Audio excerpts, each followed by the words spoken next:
बार फिर आपका बहुत स्वागत है। नमस्कार, मैं सोनाली और आप देख रहे हैं केकेडी न्यूज। रुक करते हैं इस वक्त की बड़ी खबर से। खबर झांसी से है, जहां किसानों की फसल चौपट हो जाने के कारण सैकड़ों की तादाद पर किसान जिला अधिकारी के कार्यालय में इकट्ठा होकर के मुआवजे की सरकार से गुहार लगा रहे हैं। वहीं किसानों के समर्थन में बोले हैं पूर्व केंद्रीय मंत्री प्रदीप जैन। उन्होंने कहा कि तेज वर्षा की वजह से गांव में बने कच्चे मकान गिर गए हैं और सड़क मलबे में तब्दील हो गई है, जिसकी वजह से गांव में छात्र छात्राओं को स्कूल जाने में दिक्कतों का सामना करना पड़ रहा है।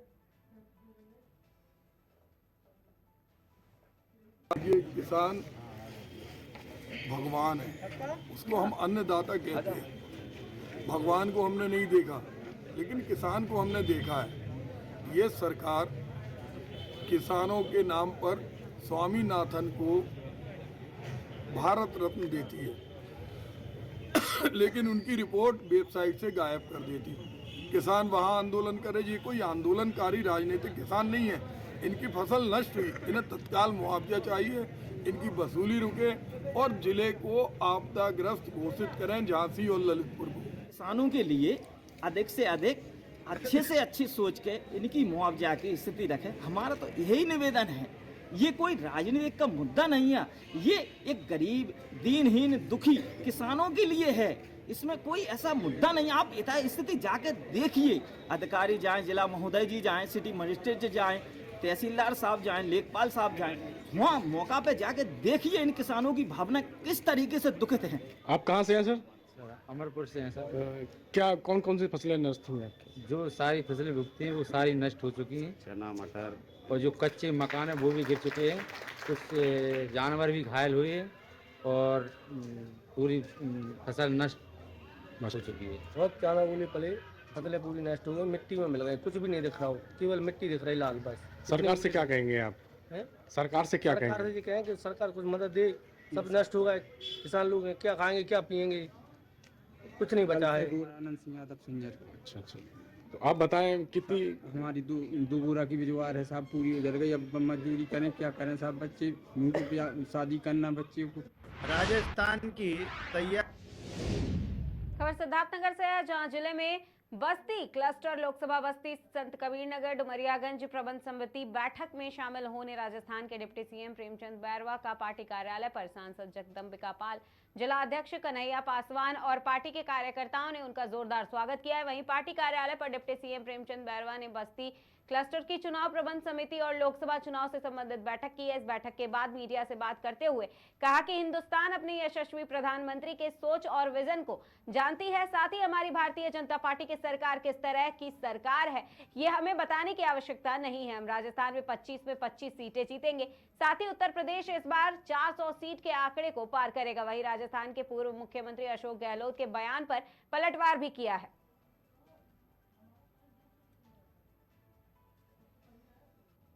राजस्थान की तैयारी जिस तरह से माननीय हमारे यशस्वी प्रधानमंत्री जी के जो 10 साल पूरी राजस्थान की जनता ने, पूरे हिंदुस्तान की और विश्व की जनता जानती है कि किस तरह का उनका कार्यकाल रहा है और किस तरह से उनकी सोच और उनका विजन है, उसको सकारात्मक करने के लिए हम लोग सारे राजस्थान के नहीं अपितु पूरे हिंदुस्तान में माननीय मोदी जी पर विश्वास है और उनका साथ देने के लिए पूरी जनता आतुर है। निश्चित रूप से भारतीय जनता पार्टी राजस्थान में 25 की 25 सीटें आएगी, लेकिन मैं यहाँ यूपी में बैठा हूँ, मैंने यूपी में भी देखा तो निश्चित रूप से भारतीय जनता पार्टी के पक्ष में ज़्यादा से ज़्यादा नहीं, पहले से बहुत कहीं ज़्यादा उम्मीद है हमारे पास। कितनी सीटें इस बार जीतने की उम्मीद है?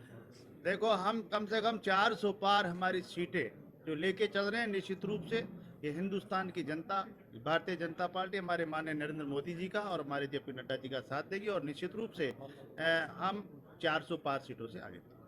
ऐसा है जिस तरह से मैं बताऊं, जिस तरह से उनका कांग्रेस का कार्यकाल राजस्थान में रहा है, तो दलित अत्याचार में सबसे नंबर 1 5 साल में आए हैं, महिला अत्याचार में नंबर 1 है, देश में आए हैं। और अभी भारतीय जनता पार्टी की सरकार जब बनी है, डबल इंजन की सरकार बनी है, कई हमने योजनाएं इस तरह की कर दी जिसके लिए हम सोच नहीं सकते थे कि हम 21 जिलों को जो पानी यमुना जल समझौता और 4 के तहत हमने जो पानी का जो समझौता किया है उसके लिए उन्होंने रोक के बैठे थे। आज हमारा किसान और हमारी आम जनता व पेयजल के लिए और खेती के लिए पानी मिलेगा उनको, और जो रसोई गैस का था उस पर हमने 50 रुपये की सब्सिडी दी। हमने गेहूं का जो मूल्य है, समर्थन मूल्य, वो बढ़ाया 150 रुपये।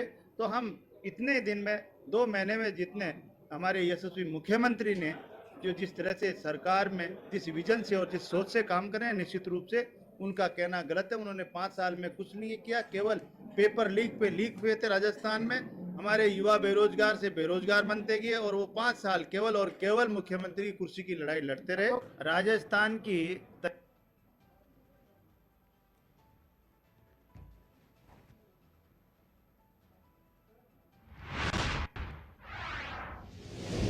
खबर सिद्धार्थनगर से है, जहां जिले के डुमरियागंज तहसील हमेशा से अवैध वसूली को लेकर के सुर्खियों में रहती है। यहां पर आए दिन लेखपाल और तहसील कर्मचारियों के लेन देन का वीडियो वायरल होता रहता है। आपको बता दें कि पट्टा कराने को लेकर के तहसील में तैनात रजिस्ट्रार कानूनगो सुशील तिवारी के लेन देन का वीडियो वायरल हो रहा है, जिसमें वह एक व्यक्ति से तालाब पट्टा के नाम लेन देन की बात स्वीकार करते हुए कार्य न होने की स्थिति में ली गई धनराशि वापस करने की बात कर रहे हैं। वहीं इस मामले को लेकर उप जिला अधिकारी डुमरियागंज संजीव दीक्षित ने बताया कि जिला अधिकारी के निर्देश पर तहसीलदार डुमरियागंज की अध्यक्षता में टीम गठित कर दी गई है। इसके साथ ही 3 दिन का समय दिया गया है। रिपोर्ट के आधार पर कार्रवाई भी की जाएगी।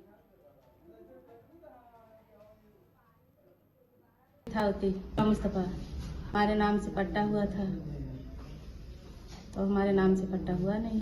1-1.5 लाख लगा के मजदूर काम कराया, जलकुंभी निकलवाया, नहीं हुआ पट्टा हमारा। नहीं तुम्हारा पट्टा तहसीलदार लिए थे 7,000। लेखपाल साहब कितना लिए थे? 15,000। हम चाहते हैं हमारे नाम पट्टा हो जाए।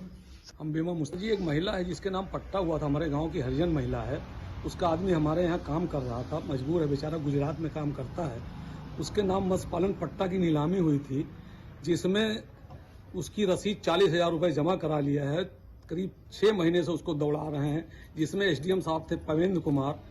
उसके बाद एसडीएम अब कह रहे हैं पॉलिटिकल दबाव है। पॉलिटिकल दबाव करते करते हमने 3 बार वो महिला ने अप्लीकेशन दिया है डीएम साहब के यहाँ, और उसको दबाए हुए थे वो, और उसकी कोई साक्ष्य नहीं। उसके बाद तहसील दिवस में 3 बार उसने एप्लीकेशन दिया, उसका कोई निस्तारण नहीं। और उसके बाद में एसडीएम साहब ने आदेश कर दिया, जलकुंभी आप निकालिए, मछली डाल दीजिए, अब हो गया। वो बेचारी ने अपना पूरा लोन लेके पैसा, उसने करीब 1.5 लाख रुपए लगा के उससे पोखरे की सफाई करवाई है।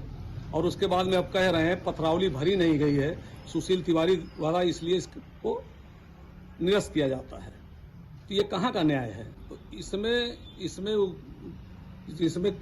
10,000 रुपए लेके गए हैं पवेंद्र कुमार, अब कर देंगे। वो और पैसा मांग रहे थे, तो वो महिला के पास था नहीं, इसलिए उसको लटकाए हुए थे।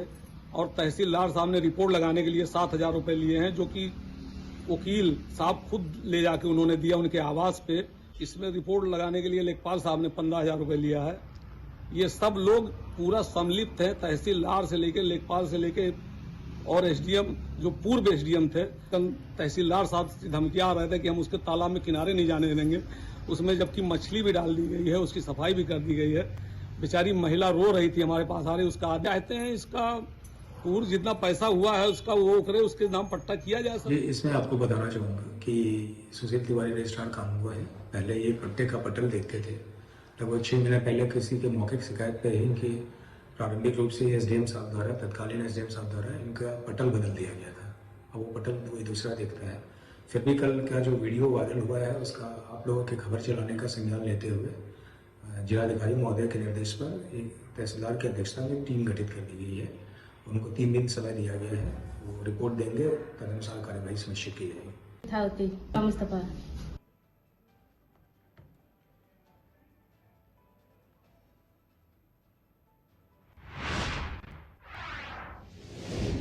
खबर देवास से है, जहां हाट पिपलिया में राष्ट्रीय मंसूरी समाज का इत्तेजमाई निकाह सम्मेलन किया जा रहा है। इसके साथ ही राष्ट्रीय मंसूरी समाज संगठन के बैनर तले हाट पिपलिया समाज के इज्तिमाई निकाह सम्मेलन आयोजित किया गया, जिसमें 37 जोड़ों का निकाह हुआ है। राष्ट्रीय मंसूरी समाज संगठन जिलाध्यक्ष एहसान मंसूरी के नेतृत्व में आयोजित निकाह सम्मेलन में संगठन के राष्ट्रीय अध्यक्ष यूनुस मंसूरी, जयपुर प्रदेश अध्यक्ष सलीम मंसूरी सहित अन्य अतिथि के रूप में उपस्थित रहे। उपस्थित अतिथियों ने संबोधित करते हुए इज्तिमाई निकाह सम्मेलन की सराहना की है। इसके साथ ही समाज के बच्चों की तालीम पर बात की है। सबसे अहम बात यह है कि समाज को हमें जागरूक करके आगे बढ़ाना है और विकास की मुख्य धारा से जोड़ना है। अगर इसके लिए हमें प्रयास करने होंगे तो उसमें एक अहम प्रयास ये भी है कि हम फिजूल खर्ची को रोकें, और अगर फिजूल खर्ची को रोकना है तो इस तरह के शादी सम्मेलन करने होंगे। आज हाट पिपलिया देवास जिला मध्य प्रदेश की सरजमीन पे हमारे जिला अध्यक्ष आली जनाब एहसान मंसूरी साहब के नेतृत्व में और प्रदेश अध्यक्ष प्रदेश प्रभारी के नेतृत्व में यहाँ पर एक इज्तिमाई शादी सम्मेलन, सामूहिक विवाह सम्मेलन मुनाकिद किया गया, जिसके अंदर 37 जोड़ों ने निकाह कबूल किया है और उन्होंने फिजूल खर्ची पर करारा प्रहार किया है। ये शादी जो इज्तिमाई होती है ये फिजूल खर्ची पे करारा प्रहार होता है, और साथ ही साथ सामाजिक जो कुरीतियां होती है जिसमें गाना बजाना और फजूल खर्चियां, ये सब पे भी करारा प्रहार होता है ये। और इसी वजह से हमने ये किया है ताकि यहाँ पर फजूल खर्ची रोक करके समाज जन अपने बच्चों की तालीम, अपने बच्चों की शिक्षा पर इस पैसे को खर्च करे। सबसे अहम बात ये